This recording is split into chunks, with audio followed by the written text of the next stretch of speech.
പിന്നെ അടുത്ത ഒരു പരിപാടിയാണ് മോട്ടിവോ എന്ന് പറഞ്ഞിട്ട് യുക്തിവാദി സംഘത്തിൻ്റെ, കേരള യുക്തിവാദി സംഘത്തിൻ്റെ, ഞാൻ ഇന്നലെ പറഞ്ഞ ആ പരിപാടി, അടിമാലിയിലുള്ള പരിപാടി. അപ്പോൾ ഇതിൽ പല ആളുകളും പങ്കെടുക്കുന്നുണ്ട്. നമുക്ക് വേണ്ടപ്പെട്ട ആളുകൾ തന്നെയാണ്. നമ്മൾ അനിൽകുമാർ വക്കീൽ, അതുപോലെ ശക്തിധരൻ എന്ന് പറയുന്ന അതിൻ്റെ പ്രധാനപ്പെട്ട നേതാവ്, പിന്നെ നമ്മളുടെ KYSൻ്റെ ഏറ്റവും പ്രഗത്ഭനായ നേതാവായിട്ടുള്ള നമ്മളുടെ അദ്ദേഹം അവിടെ പങ്കെടുക്കും, പേര് പെട്ടെന്ന് കിട്ടുന്നില്ല, പിന്നെ നമ്മുടെ ജബ്ബാർ മാഷ്, പിന്നെ നമ്മുടെ മൈത്രേയൻ, അങ്ങനെ ഓരോ നമ്മളെ സജീവൻ അന്തിക്കാടുണ്ട്, മോഹനൻ ഡോക്ടറുണ്ട്, പിന്നെ നമ്മൾ ലിയാക്കത്തുണ്ട്, പിന്നെ അതുകൂടാതെ മറ്റ് 2 പേരുണ്ട്, അവരുടെ പേര് എനിക്കറിയാം. പിന്നെ ജേക്കബ് വടക്കഞ്ചേരി ആയിട്ടുള്ള എന്തോ ഒരു സംഭാഷണം അതവിടെ പ്ലാൻ ചെയ്യുന്നുണ്ട് എന്നാണ് അറിയാൻ കഴിയും. മോട്ടിവോ ശാസ്ത്ര സെമിനാറാണ്. കേരള യുക്തിവാദി സംഘം വലിയ തോതിൽ അപ്രീസിയേഷൻ അർഹിക്കുന്ന ഒരു കൂട്ടായ്മയാണ്. ഇപ്പോൾ നമ്മളൊക്കെ ഈ ഒരു മേഖലയിലേക്ക് വരുമ്പോൾ ആളുകൾ ചോദിക്കാറുണ്ട്, എന്തുകൊണ്ട് കേരളത്തിൽ മാത്രം ഇതൊക്കെ സാധിക്കുന്നു എന്ന് ചോദിക്കുമ്പോൾ അതിനൊരു ഉത്തരം ഈ പറയുന്ന KYS ആണ്. KYSൻ്റെ കുറ്റവും കുറവുമൊക്കെ അത് നിങ്ങൾക്ക് പറയാം, അത് ഞാനും പറയാറുണ്ട്. അതൊക്കെ ഒരു വശത്തുണ്ടെങ്കിലും അവർ സമൂഹത്തിൽ ഉണ്ടാക്കിയിട്ടുള്ളൊരു പോസിറ്റീവായിട്ടുള്ളൊരു ഇമ്പ്രഷൻ ഉണ്ട്. ആ ഇമ്പ്രഷൻ എന്ന് പറയുന്നത് ഇതൊക്കെ പറയാനുള്ളൊരു സാഹചര്യം ഉണ്ടാക്കി എന്നുള്ളത് തന്നെയാണ്. അത് പ്രത്യേകിച്ച് ഇപ്പോൾ ഹിന്ദുമത വിമർശനമൊക്കെ തുടക്കത്തിൽ ചെയ്ത് നമ്മളുടെ ശബരിമലയിൽ നടന്നുകൊണ്ടിരിക്കുന്ന ഈ അതിൽ അന്ധവിശ്വാസം എന്നൊക്കെ പറഞ്ഞിട്ട് നടത്തിയിട്ടുള്ള ആ പോരാട്ടങ്ങളൊക്കെ അതൊക്കെ വലിയ മുന്നേറ്റമായിട്ട് മാറിയിട്ടുള്ളതാണ്. പിൽക്കാലത്ത് അതൊക്കെ വലിയ ചർച്ചയായിട്ടുള്ള കാര്യമാണ്.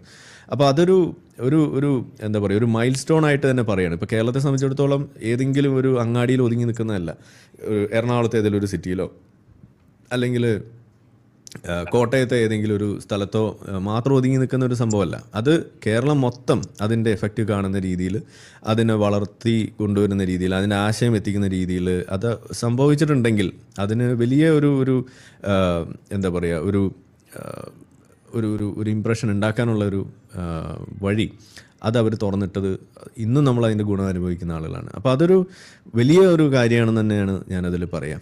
അത് നമ്മൾ മനസ്സിലാക്കണം. അപ്പോൾ ഇന്ന് അവർ പറയുന്നത്, ഒരു കാലത്ത് അവർ ഇടതുപക്ഷത്തോട് കൂടുതൽ ചേർന്ന് നിന്നിരുന്നു, CPMൻ്റെ ഒരു ആമായിട്ട് നിന്നു എന്നൊക്കെ നമ്മൾ പറയുമ്പോൾ അതൊക്കെ ഒരു പ്രശ്നമായിട്ട് പറയുന്നു. ഇന്നിപ്പോൾ നമ്മളെക്കുറിച്ച് പലതും പറയുന്നുണ്ട്. നമ്മൾ സംഘപരിവാറിൻ്റെ ആമാണ്, സംഘപരിവാറിൻ്റെ ആമോ ഇടതുപക്ഷത്തിൻ്റെ ആമോ എന്ത് ആമായാലും നമ്മളേതായാലും പച്ചയ്ക്ക് ഇത് BJPയുടെ ഒരു ആമാണെന്ന് പറഞ്ഞിട്ടൊന്നും നമ്മൾ ചെയ്യുന്നില്ല. പക്ഷേ KYS പലപ്പോഴും അതിൻ്റെ പോഷക സംഘടന എന്നുള്ള രീതിയിൽ വലിയ തോതിൽ ആരോപണം നേരിട്ടിട്ടുള്ളൊരു സംഗതിയാണ്. ഇപ്പോൾ ശാസ്ത്ര സാഹിത്യ പരിഷത്തായാലും ഒക്കെ അങ്ങനെ ഉണ്ടായിട്ടുണ്ട്. പക്ഷേ എന്നാൽ പോലും അതിൽ വലിയ മുന്നേറ്റം അവർക്ക് ഉണ്ടാക്കാൻ സാധിച്ചിട്ടുണ്ട് സമൂഹത്തിൽ എന്ന് തന്നെയാണ് പറയാം. അപ്പോൾ അതിൽ പല കാര്യങ്ങൾ ഇടപെട്ടുണ്ട്. പ്രത്യേകിച്ച് ഈ നടുറോട്ടിൽ ഇറങ്ങിയിട്ടുള്ള പ്രക്ഷോഭങ്ങൾ ഉണ്ടാക്കാനും അതിനൊന്നും ഇപ്പോൾ നമ്മളെ കിട്ടില്ല. നമ്മളൊക്കെ വെയിൽ കൊണ്ടാൽ ചൊറിഞ്ഞു പൊട്ടുന്ന ആളുകളാണ്. ആ പ്രശ്നമൊന്നും ഇല്ലാതെ ഇതുപോലെ വളരെ കൃത്യമായിട്ട് പുറത്തേക്ക് ഇറങ്ങി അത് ചെയ്യാൻ പറ്റുന്ന രീതിയിലേക്ക് വന്നിട്ടുള്ളൊരു കൂട്ടം ആളുകൾ, അത് നയിച്ചിട്ടുള്ളൊരു സംഗതി തന്നെയാണ് KYS. അപ്പോൾ അവരുടെ ആ ഒരു പ്രസക്തി സമൂഹത്തിൽ ഇപ്പോഴും ഉണ്ട് എന്നുള്ളത് നമ്മളൊന്ന് ആലോചിക്കും. ഇപ്പോൾ രാജഗോപാൽ വാഗത്താന, അതാണ് അദ്ദേഹത്തിൻ്റെ പേര്, അദ്ദേഹമായിട്ട് പലപ്പോഴും നമ്മൾ മീറ്റ് ചെയ്യാറുണ്ട്. ഇന്ന് നിങ്ങൾ അദ്ദേഹമായിട്ട് സംസാരിക്കുകയാണെന്നുണ്ടെങ്കിൽ രാജഗോപാൽ വാഗത്താനം സംസാരിക്കുന്നത് കേട്ട് കഴിഞ്ഞാൽ CPMനൊക്കെ ഇട്ട് അലക്കുന്ന ആളാണ്. എന്ന് വെച്ചാൽ അതിൻ്റെ പ്രശ്നങ്ങളെയൊക്കെ ചൂണ്ടിക്കാണിച്ച് പറയുന്ന ആൾ തന്നെയാണ്. യൂണിഫോം സിവിൽ കോഡിനൊക്കെ വേണ്ടിയിട്ട് അദ്ദേഹം വാദിക്കുന്നത് കേട്ട് കഴിഞ്ഞാൽ ബാക്കി CPMകാരൊക്കെ തൊലി ഉരിഞ്ഞ് നിൽക്കേണ്ടി വരും. ആ രീതിയിൽ സംസാരിക്കുന്ന ഒരു വ്യക്തിയാണ്. അപ്പോൾ അങ്ങനെയുള്ള വലിയ മാറ്റങ്ങൾ ഉണ്ടായിട്ടുണ്ട്. പിന്നെ അവർക്ക് ഈ പറയുന്ന മറ്റ് സംഘടനകളായിട്ട് മറ്റ് ആളുകളുമായിട്ട് ചേർന്ന് പോകുന്നതിനൊന്നും ഒരു ബുദ്ധിമുട്ടും കാണിച്ചിട്ടില്ല. നമ്മളെയൊക്കെ എപ്പോഴും വിളിക്കുന്നു.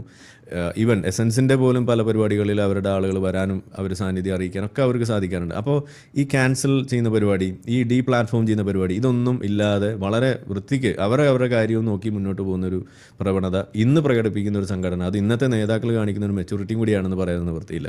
അതിനൊരു വലിയൊരു അപ്രീസിയേഷൻ അവർക്ക് കൊടുക്കണം. അത് നല്ലൊരു മാതൃകയാണെന്നാണ് പറയുക. ജനാധിപത്യ മര്യാദകൾ അവർ വളരെ മികച്ച രീതിയിൽ പാലിച്ച് തന്നെയാണ് മുന്നോട്ട് പോയിക്കൊണ്ടിരിക്കുന്നത്. പറയാനുള്ളത് ശക്തിയായിട്ട് പറയും. അതിനകത്ത് ചിലപ്പോൾ കളിയാക്കലുകൾ ഉണ്ടാവും, അതിനകത്ത് സർക്കാസം ഉണ്ട്, അതൊക്കെ ഉണ്ടാവും. അതൊക്കെ ആ വഴിക്ക് വിടുക. അതെന്ന് വെച്ചാൽ അത് ആശയപരമായിട്ട് നിലനിൽക്കുന്നത്, അത് കത്തിയും ബോംബും ഒന്നുമല്ല.